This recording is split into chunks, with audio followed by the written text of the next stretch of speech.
అని నిన్న పత్రికా సమావేశంలో కూడా పత్రికా సోదరులతో కూడా చిట్ చాట్లో కూడా కొంత మాట్లాడినట్లు పత్రికల్లో వార్తలు వచ్చాయి.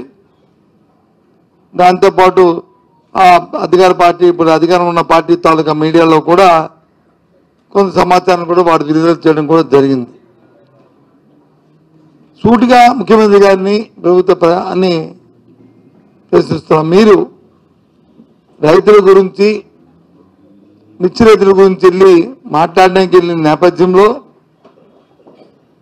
వెళ్ళాలని చెప్పుకున్న నేపథ్యంలో అధికారికంగా ముందు మీరు వారితో సమయాన్ని కేటాయింపులు చేసుకునే ఉంటారు కదా.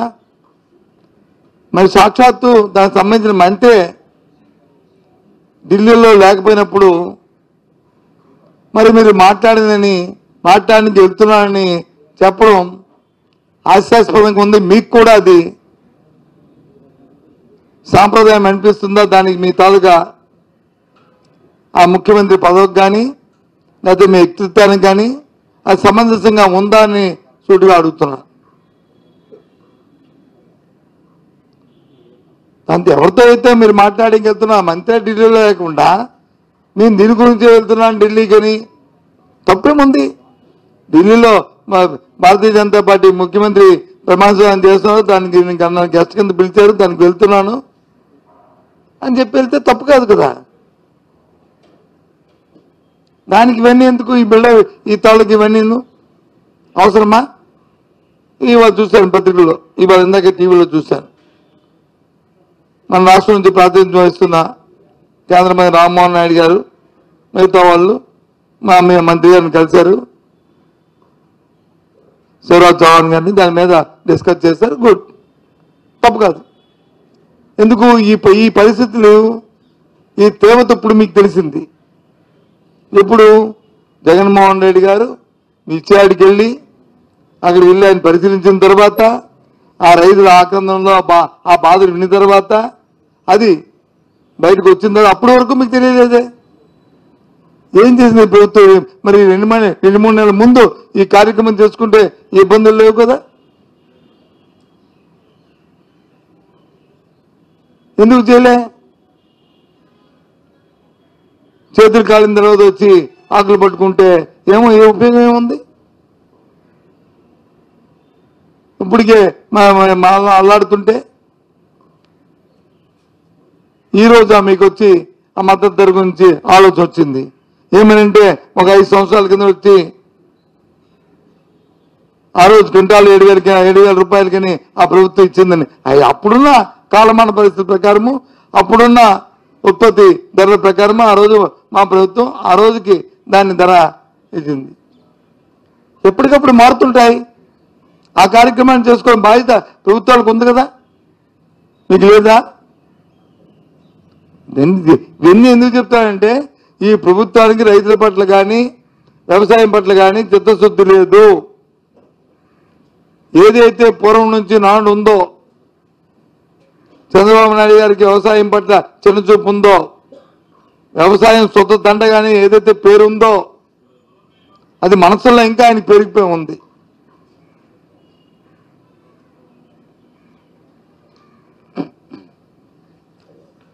ఇది ఈనాడు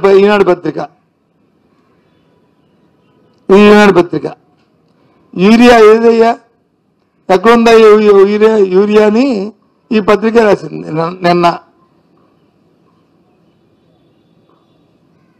బ్యాగ్లో కొనుక్కోవాల్సిన పరిస్థితి వస్తుంది. ఏంటి దీని పరిస్థితిని?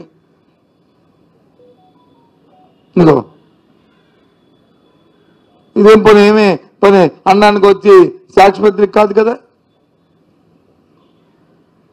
రోజు ఇంకో పత్రిక కాదు కదా. ఇది ఒకటి, ఇలాంటి 10 ఉన్నాయి.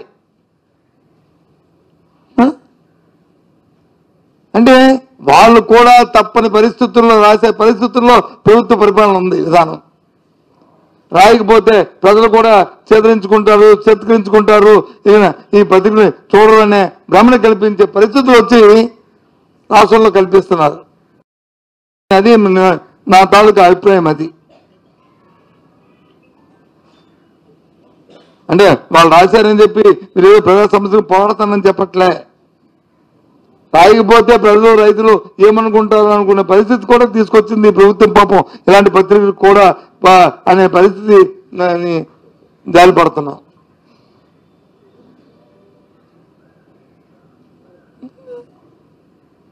ఇటువంటి పరిస్థితులు వెళ్ళమనండి, గ్రామానికి వెళ్ళి ఏరియాని అడగమనండి. నిన్న ఇంకో మాట అన్నారు, మేము వచ్చి గవర్నర్ గారిని కలిసి మా రాష్ట్ర అధ్యక్షుడికి మా మాజీ ముఖ్యమంత్రి గారి రక్షణ మీద వచ్చి మేము ఆందోళన వ్యక్తం చేస్తే ఇల్లీగల్ యాక్టివిటీస్కి వెళ్తే మేము రక్షణ ఇవ్వాలా అని. అంటే మిర్చిరైతులకు వెళ్ళడం అనేది ఒక ఇల్లీగల్ యాక్టివిటీ. ఏమైనా అంతేనా చెప్పండి? రాష్ట్ర ప్రజలు చూడండి, వినండి. మిర్చి రైతులకు వెళ్ళడము, జగన్మోహన్ రెడ్డి వెళ్ళడం అనేది ఒక ఇల్లీగల్ యాక్టివిటీ అని సాక్షాత్తు ప్రస్తుత ముఖ్యమంత్రి గారు అనే మాట ఇదా. కానీ 15వ తారీఖున జరిగిన ఏదైతే విజయవాడలో జరిగిన అట్టాసంగా జరిగిన మ్యూజికల్ నైట్ ఉందో అది వచ్చి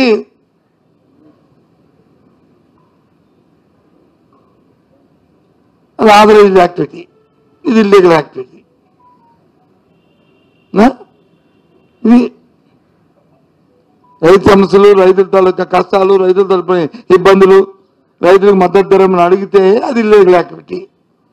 ఇది వచ్చి ప్రైమ్ యాక్టివిటీ, ఆథరైజ్డ్ యాక్టివిటీ. ఏం చెప్పాలి, ఏం చేయాలి ఆలోచించండి. Subscribe to Social TV Telugu for more videos. Hit the bell icon for faster updates.